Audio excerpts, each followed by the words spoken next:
Hey folks, it's Nate. Thanks for dropping by the art table today, and we are going to take a look at a new comic. This is called Primer, and it is by Jennifer Murrow, Thomas Krajewski. I'm never sure how to pronounce that J, with art by Greta Lusky. This, I thought, was an independent comic book. I saw it going around on Twitter, being shared among a lot of the independent artists I follow. My mistake. This is actually a DC Kids book.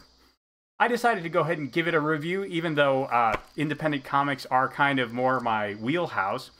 Just because I had it on hand, I already paid for it, and it was a decent read. So let's talk a little bit about it. What is it about? Well, Primer is about a young girl who becomes a superhero, which is about what you would expect from a DC book aimed at kids.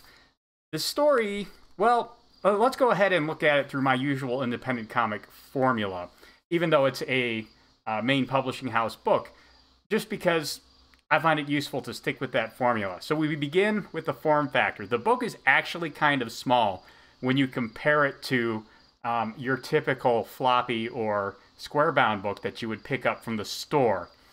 It is, I would say, 8.5 by 5.5, more or less. For comparison, here is it with Shadowbinders, which is a book aimed at about the same audience, preteen and young teen girls. And as you can see, it's a little bit smaller. It's not hardbound, so that's part of the size difference. And really, it's a nice size for a younger audience, which is what it's aimed at. The art is quite good. The artist is Argentinian, and she has a style that is cartoony but appealing. This is actually about what I would expect from, ironically enough, a Disney cartoon or a Disney book of about 5 to 8 years ago, before everything went extremely Cal Arts. It's a very appealing art. It's very bright. It's very colorful. It's well suited to its target audience. And it's gorgeous. Like, physically, this is a great book. It feels nice in the hand. The paper quality is good. It's that art quality printer. It's not super glossy like a magazine, which I like. As you may know, I'm not a fan of a lot of gloss on my pages. I find the shininess kind of distracting. And the art is great. I'm going to have to follow the artist and see what kind of work she does outside of this, because it is a pleasure to look at. After having seen a lot of really ugly looking books coming out aimed at young people from DC, I far prefer the look of this one. The faces are expressive. They communicate a lot. There's a lot of acting in the way they are portrayed. All of it is very good. And especially for a audience of preteen or young teenage girls, that kind of visual appeal is very important. They are going to be drawn to the aesthetics of this. Story-wise, the book is good but not great. It is about what you would expect of a coming-of-age story aimed at young girls. It's a lot about the main character. Ashley is her name. It's a lot about her relationships, her finding her place in the people in her life, and also about her doing some superheroics, and the balance there is pretty good. Again, young girls are going to be interested in the relationship side of it as they are trying to work out what their place is in society, how they want to be perceived by their peers, where they feel they fit into these social pecking orders that they're just starting to become really aware of. Ashley is struggling with all of that as well, but she's also struggling with being in the foster system. And I thought that was an interesting element to add to her story. It makes her quite sympathetic, but it also explains a little bit of her headstrong nature. She's clearly developed a very thick skin to deal with this kind of group home environment that she's been in a lot, and she is acclimating to a new set of foster parents who we meet at the beginning, or very near the beginning of the story. Their name is, they are the Logans, something like that. The father's name is Luke, and the mother's name is Yuka. And they are an interesting bunch. Ashley herself is quite artistic. We see her spray painting graffiti a couple of times in the early part of the story. Her foster dad catches her the second time she goes out, and he is an artist himself, so he takes her to his studio, and she gets to discover her artistic side there. There's some very interesting bonding moments there. Her mother is a scientist. Yeah, that's a bit of a cliche these days, having the mother be a scientist. However, while she specializes in genetics, she's not, a super famous scientist who is well known the whole world over. She's just a grunt researcher at a research and development company, and she decides to steal a weapons program that she thinks is not entirely ethical. And it turns out that this weapons program is a set of body paints. If you have a specific DNA thing bound to you through an inhaler, you can then apply those paints to your body and access superpowers. There are 33 different colors and 33 different superpowers they can give you. You can use up to 3 of them at a time. I really like the way this superpower system works, because there is a definitive list of powers. There is a definitive number of powers you can use at the same time. And while the paints replenish themselves over time, I don't really understand that part, but I'll let it go. This is a book aimed at preteens and teens, and they really don't care a whole lot about those details. And it kind of explains how she can stay in powers for her various adventures. So these things together mean she can't just use whatever power is best suited to her situation at any given moment in time. And I like that. That's great. That is brilliant writing. It requires her to be creative. It requires her to think out of the box. It requires her to use her powers in different ways and different combinations that are not going to become stale. All of that is brilliant writing, setting this up as a franchise. And it also plays into her nature as a very creative person. She thinks about these things as palettes. She knows she can mix and match them. She has very distinct limits on her powers. She has very distinct advantages and disadvantages from them.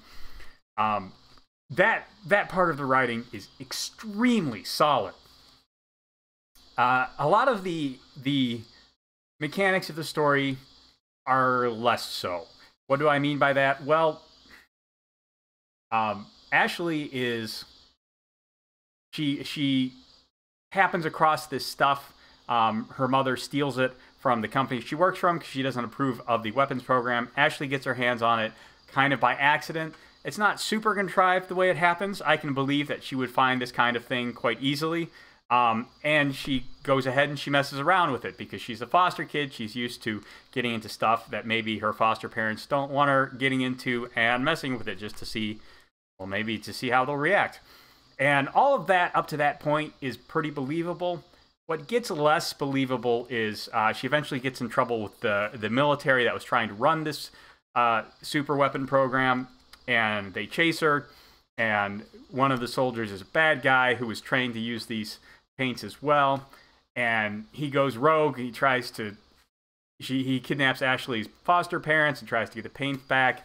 It's all a little contrived. It does strain believability to a certain extent, but not beyond the bounds of a Sunday or a Saturday morning cartoon. And ultimately, I can forgive that. Primer is not an airtight story, and it certainly strains believability, but for its target audience, I think it's going to work just fine.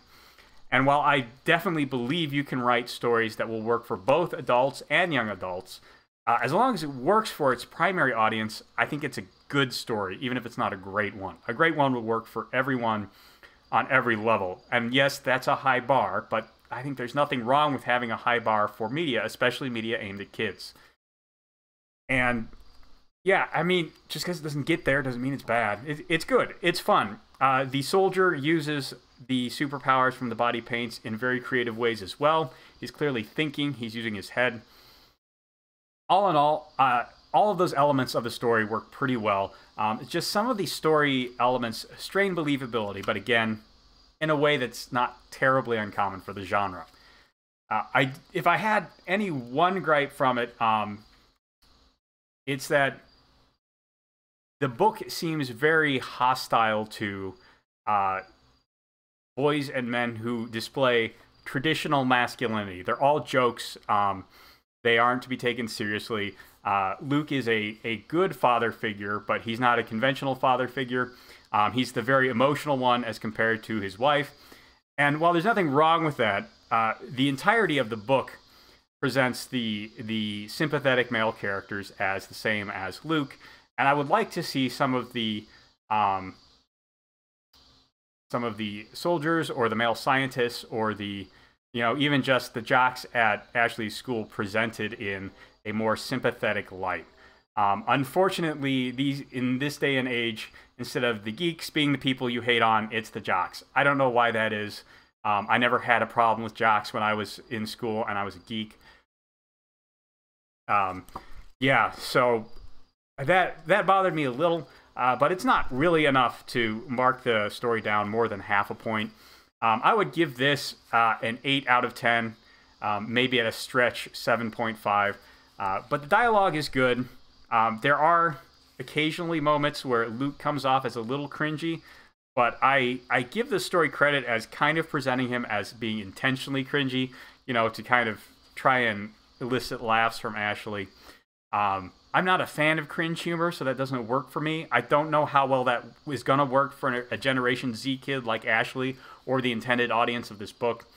It's been a while now since I've worked with kids. I did used to work with kids about this age, but it's been, 4 or 5 years now since I've done that. So I'm a little out of touch. I don't know how well they would react to that.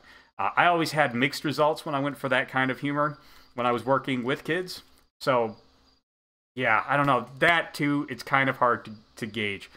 But that kind of humor is restricted to Luke, and it seems to be a quirk of his character as opposed to a quirk of the writing. So I'm going to give it a pass. I can deal with it, and I think most audiences will be able to deal with it. So Ashley has a couple of superheroic feats she does in here. Of course, she saves a falling plane. That's required because it's DC. Also, she defeats a rogue soldier who is trying to steal super weapons, sort of, trying to steal back super weapons. I'm not sure how that works. He was definitely off the reservation anyways. So she has good superheroic feats. She's rebellious, but not in a way that doesn't seem out of place for a kid who's been in the foster system. And she does have a good heart. And she knows that her rebellious activities are probably not the best for her or her family, or even her friends. And she tries to rein them in, but you can tell that it's a struggle for her. So all in all, I think the messaging of the book is quite good too. Hopefully we will see a sequel where we can see some of these elements fleshed out a little bit more. Maybe see Ashley's world expand a bit. All in all, a good book, and very good for its intended audience. Maybe if you don't have a girl in this target age, and if you're not just a general collector of comics, you could give it a pass. If you're looking for really good hardcore superhero action, you're not going to find it in this book. But especially if you have a girl to gift it to, I could see picking this up. The book is actually only $10, which is really good. A really good price point for a 160-page book. I guess that's with the extras, which include a special sneak peek for a different book. But all in all, a really good book with some interesting hooks for stories to come. So yeah, if you're interested in a decent superhero story for younger girls, check out Primer. I think it's well worth your while. Anyway, that's all I've got for you today. Let me know what you think down in the comments below. There's a like button and subscribe button you can use as you see fit, and I'll talk to you later.